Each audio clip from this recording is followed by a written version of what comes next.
Earlier today, we saw a deeply touched President Obama, the father of two, choked up while addressing the nation about the tragedy at Sandy Hook.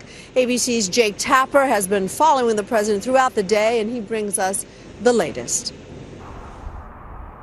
The day began quietly, normally, as days like this always seem to do. There was not much on the president's schedule today. A bill signing, a meeting with U.S. Ambassador to the United Nations Susan Rice following her headline-grabbing news. There was a holiday party. But a madman would make today one of the worst days of the Obama presidency.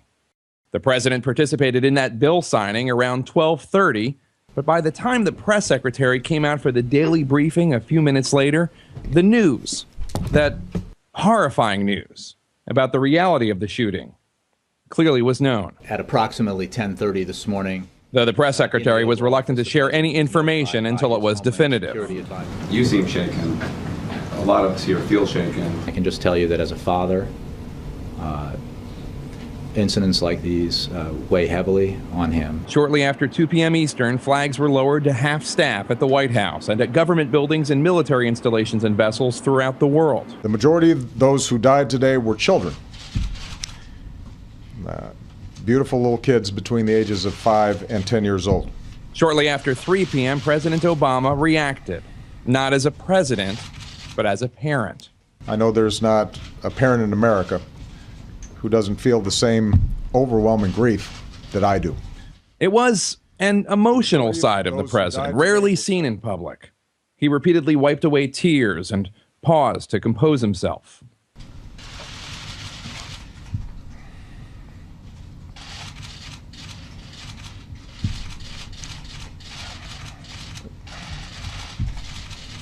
They had their entire lives ahead of them.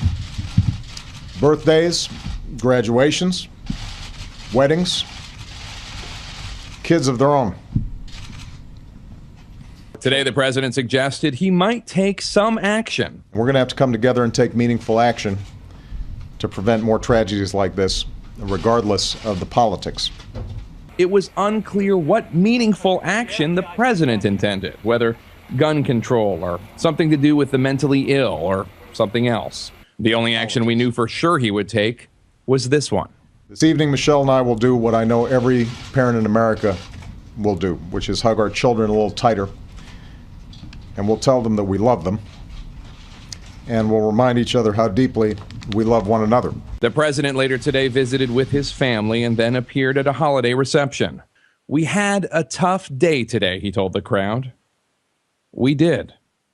And there are some people who will now have nothing but tough days for the rest of their lives. This is Jake Tapper for Nightline at the White House.